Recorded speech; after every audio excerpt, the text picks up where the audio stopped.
Otoritas khitab, otoritas kepemilikan yang berhak ya yang punya, orang lain itu nomor 2. Sehingga tadi kalau Anda bawa kayak motor saya dan Anda teman akrab saya, tidak pamit saya, kalau saya bilang itu nggak apa-apa ya nggak apa-apa. Kalau saya bilang apa ya apa, nggak penting orang lain. Sehingga ini wilayah yang agak sensitif, tapi ini ilmu, mau tidak mau kita harus dengar. Sehingga di fikih ada bab ulima ridhohu.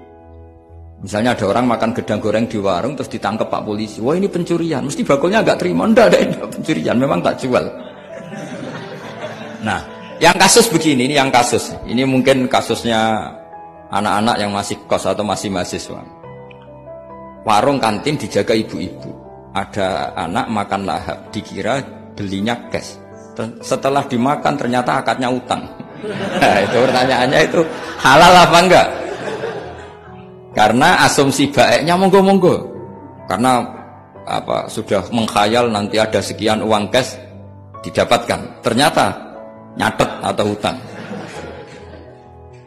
Nah, kalau ngomong di depan, Bu saya mau makan di sini hutang, kira-kira enggak boleh.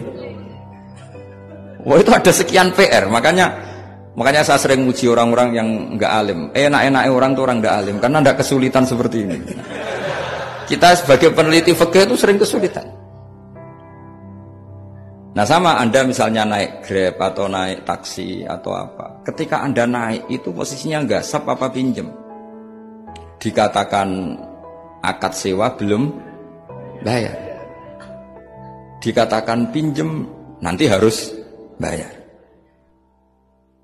Jadi ada sekian masail fikih yang jadi perdebatan. Nah, apapun itu nanti kata finalnya itu dia yang punya, yaitu supir taksinya atau baeknya, penjaga warung tadi.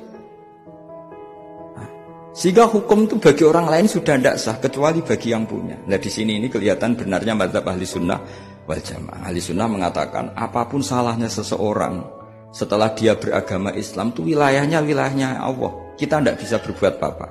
Makanya ada ayat laisa laka minal amri syai'un aw yatuba alaihim aw yu'adzibah. Muhammad meskipun kamu kekasih saya, kamu tidak punya otoritas menentukan si A dimaafkan, si A disiksa.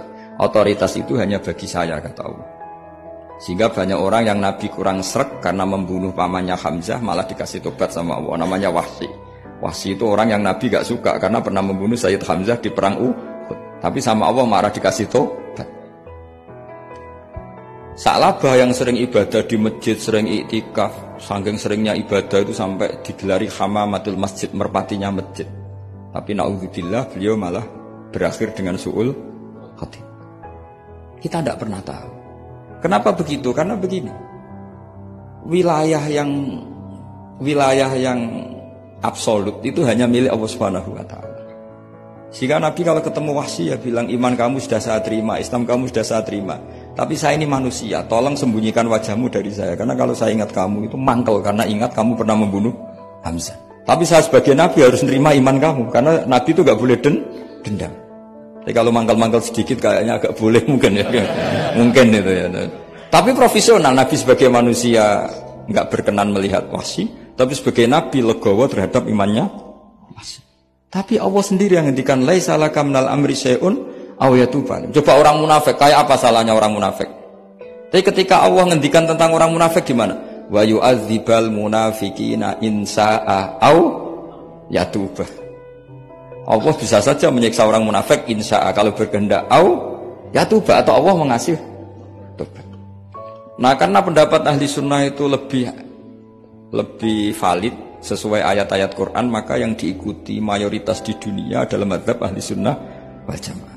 Dan itu dimulai cara berpikir yang sederhana. Yang berhak menentukan khitab ya yang punya, titik itu saja. Yang berhak menentukan khitab ya yang tentu yang punya alam raya ini hanya Allah Subhanahu wa Ta'ala. Makanya Allah mensifati dirinya Malik Yaumiddin. Kita tidak bisa.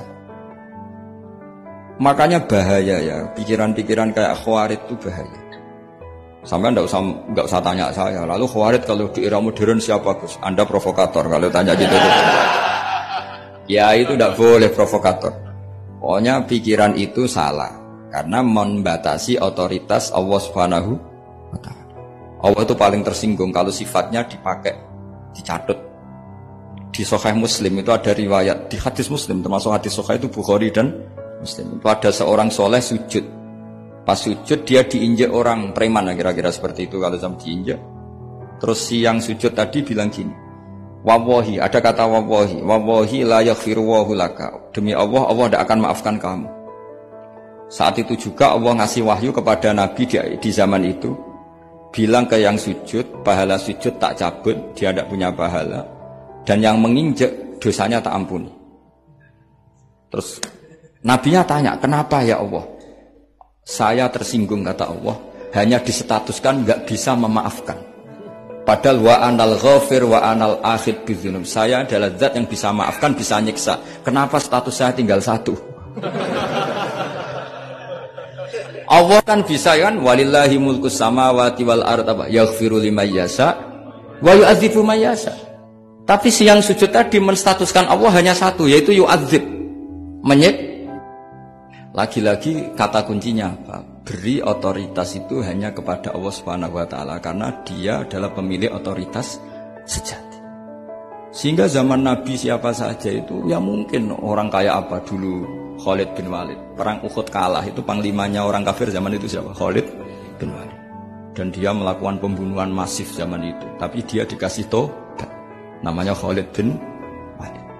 Tapi Sa'labah yang tukang di masjid kadang berakhir seperti itu. Ya sudah, akhirnya kita mau tidak mau ya sudah introspeksi. Sampai sesoleh apapun kita selalu diajarkan doa ya muqallibal qulub, tsabbit qalbi ala dini. Karena kayak apa kalau hati kita dibolak-balik?